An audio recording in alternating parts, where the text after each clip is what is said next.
Ndarja nga jeta e Papa Franceskut ka sjellë një valë reagimesh dhe mesazhesh ngushëllimi nga liderët më të lartë të shtetit shqiptar, të cilët kanë vlerësuar figurën e tij si simbol të dashurisë universale, për ulësisë dhe paqes ndërfetare. Presidenti i Republikës Bajram Begaj, në një mesazh të ndjerë ngushëllimi, ka theksuar kontributin e Papa Franceskut në përhapjen e dashurisë dhe përkushtimit ndaj çdo njeriu, pa dallim feje apo kombësie. Shenjtëria e tij, Papa Francesku, sot u ngjit në qiell, pranë atit, për të çuar në qiell atë që la trashëgimin në tokë, dëmshurinë, dashurinë dhe përkushtimin ndaj çdo njeriu, çdo besimtari e çdo feje. Kreu i shtetit shtoi mëtej do të ruajë gjithmonë me kujtesë takimet me Papa Franceskun dhe u bashkua në lutjen e miliona besimtarëve. Do të ruaj thellë në kujtesën time takimet tona. I bashkohem lutjeve të gjithë besimtarëve shqiptar që shpirti i tij të prehet në paqe. Edhe kryeministri Edi Rama ka reaguar me një mesazh në rrjetin social duke përshkruar Papën si një mik të madh dhe të paharrueshëm të Shqipërisë. Gjatë një fjalimi në Kavaj, Rama kërkoi që të mbajë 1 minutë heshtje në nder të Papa Franceskut. Lam të mirë, ati shenjt, mik i madh e i paharrueshëm i Shqipërisë. Rama kujtoi me emocion vizitën e Papa Franceskut në Shqipëri dhe bisedën e veçantë që pati me të, gjatë së cilës Papa kishte theksuar rëndësinë e të folurit të së vërtetës, edhe kur kjo sjell armiq. Ndruar jetë ati i shenjtë, Papa Francesku, një njeri i jashtëzakonshëm. Unë kam pasur një raport personal me të, më çonte vazhdimisht mesazhe me Argjipeshvin edhe më vjen njerëzonisht keq, ai zgjodhi ta vizitonte Shqipërinë të parin vend jashtë Vatikanit që vizitoi mbasi u zgjodh pap. Pas një takimi që patëm së bashku, një takim të paharrueshëm, në Shqipëri kaloi një ditë që ai vetë e konsideronte të paharrueshme. Tha dhe atë fjalën e paharrueshme që Shqipëria nuk ka harmoni fetare, po ka vëllazëri fetare. Ishte një pap ndryshe nga të tjerët dhe besoj që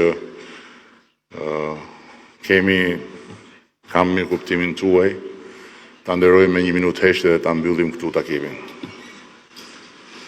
Nga Puka, u ndodhej për të prezantuar kandidatët e Partisë Demokratike për zgjedhjet lokale, ish kryeministri Sali Berisha nderoi kujtimin e atit të shenjtë me 1 minutë heshtje, duke cilësuar atë si një kolos të mendimit dhe besimit.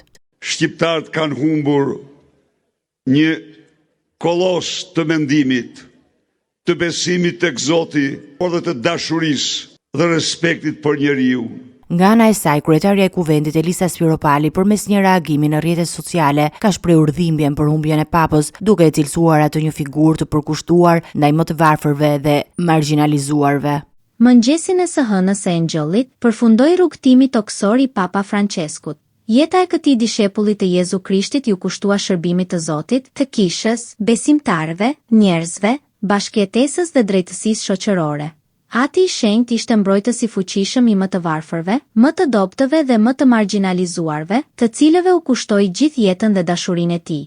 Shqipëria dhe shqiptarët kishin një vend të veçantë në zemrën e madhe të Papa Franceskut, të cilën e shfaqi edhe gjatë vizitës në vendin tonë. Në 21 shtator 2014, vizita e tij e parë në një vend europian nga fillimi i papnisë.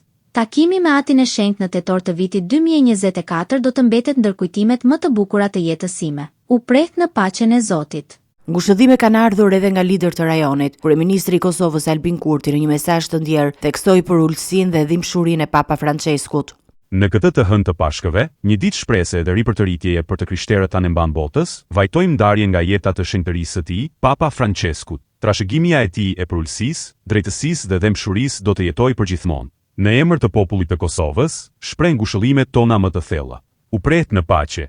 Kreu i Partisë së Lirisë, Ilir Meta, e cilësoi atin e shenjtë si një mik të madh të Shqipërisë, duke theksuar rolin e tij për paqe dhe solidaritet ndërkombëtar. thellësisht i pikëlluar nga lajmi për ndarjen nga jeta të shenjtërisë së tij, Papa Francesku, i cili do të kujtohet për herë me mirënjohje për udhëheqjen vizionare të Kishës Katolike dhe të njerëzimit të rrugën e paqes, dashurisë, solidaritetit, humanizmit, bashkëpunimit, dialogut dhe vëllazërimit. Ndërkohë, kryetari i Bashkisë së Tiranës Erion Veliaj vlerësoi figurën e Papa Franceskut si një udhëheqës shpirtëror që mbushi me dritë zemrat e njerëzve. Lam të mirat i shenjtë, Papa Francesku, një udhëheqës shpirtëror i jashtëzakonshëm që mbushi me dritë zemrat e njerëzve, simboli i përulësisë, dashurisë dhe paqes.